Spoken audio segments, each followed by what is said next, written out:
poin aparatus digital, kemudian ada pipa kapiler. Nah, pipa kapiler seperti ini yang sudah tertutup.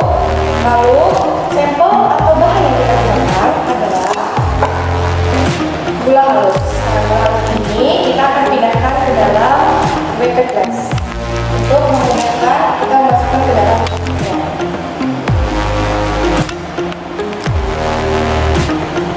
Baiklah, sekarang kita akan mulai ke tahap selanjutnya, yaitu cara kerja. Pertama, hubungkan alat dengan sumber arus listrik.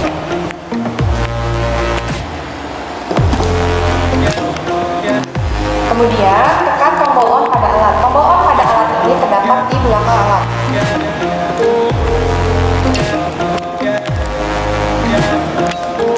Kemudian, setelah alat nyala, kita tekan tombol preset untuk merubah parameter sebelumnya. Lalu masukkan angka pada start temperatur untuk memasukkan titik leleh 15 derajat di bawah dari titik leleh yang kita dapat dari literatur. Maka dari itu, sebelumnya Anda harus mengetahui terlebih dahulu titik leleh sampel dari literatur. Untuk titik leleh dari gula tabur itu sebesar 145 derajat Celcius, maka kita masukkan pada start temperatur 130 derajat. Lalu kita tekan OK. Lalu masukkan angka pada appret untuk menentukan kenaikan derajat alat berapa menit kenaikannya, berapa derajat per menit kenaikannya. Kita masukkan 1 derajat per menit.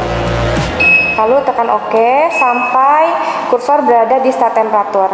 Lalu nauti menunjukkan keadaan heater sekarang berapa derajat Celcius. Kita akan menunggu alat sampai berbunyi, baru kita dapat memasukkan pipa kapiler ke dalam alat. Oke, sambil menunggu alat melting point aparatus bunyi, kita harus memasukkan dulu sampel ke dalam pipa kapiler. Kita masukkan dahulu sampel gula tabur ke dalam gas piala. Nah, setelah dirasa cukup, lalu sekarang kita mulai memasukkan sampel ke dalam pipa kapiler.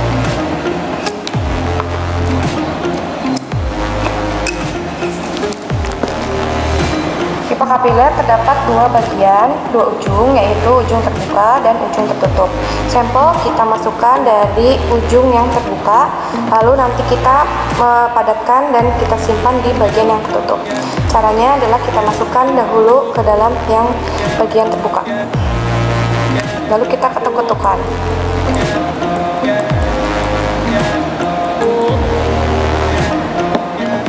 Ini kita balik, lalu kita simpan ke bagian bawah dengan cara diketuk-ketukan.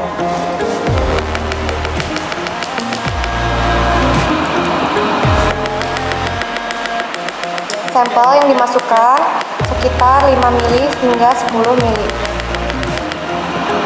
Jika dirasa kurang, maka kita harus memasukkan kembali sampel tersebut.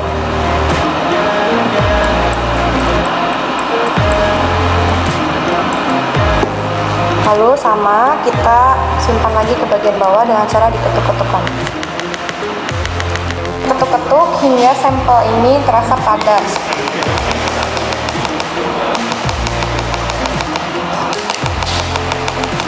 Setelah sampel padat, baru kita siap untuk masukkan ke dalam alat melting point aparatus setelah alat melting point aparatus mengeluarkan bunyi beep.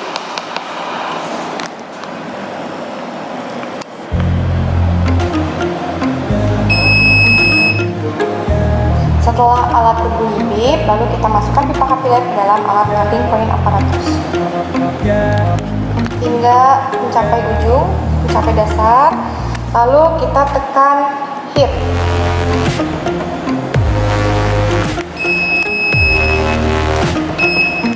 Lalu akan muncul tanda panah ke atas yang menunjukkan alat sedang melakukan pemanasan.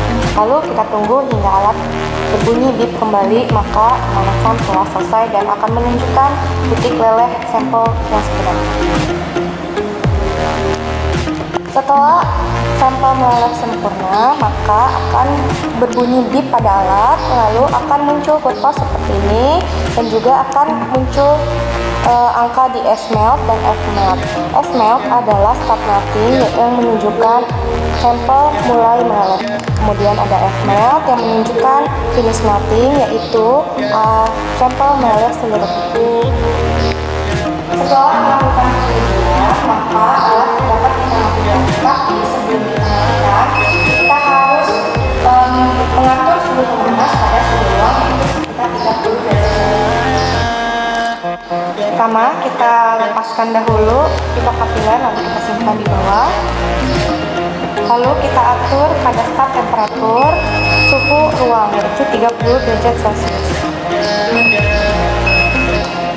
Lalu tekan OK. Tekan OK kembali. Lalu tekan OK kembali hingga kursor berada pada start temperatur. Lalu kita tekan reset. Kemudian akan muncul tanda panah ke bawah yang menunjukkan bahwa pemanas suhunya akan turun. Lalu kita tunggu hingga pemanas suhunya turun dan ditunjukkan dengan suara bip, maka alat boleh dimatikan. Setelah alat berbunyi bip dan suhunya menunjukkan 30 derajat Celcius, maka alat bisa kita matikan. Sekarang suhu naughty sudah menunjukkan plus minus 2 derajat Celcius dari start T, maka alat bisa kita matikan.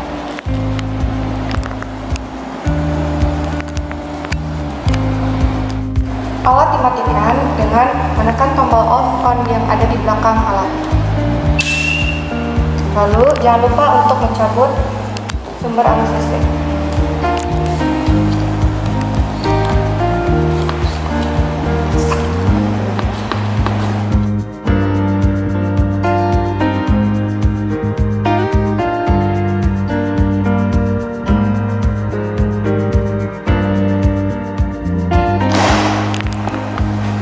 Setelah alat dicabut, maka Anda bisa melakukan pengerjaan laporan.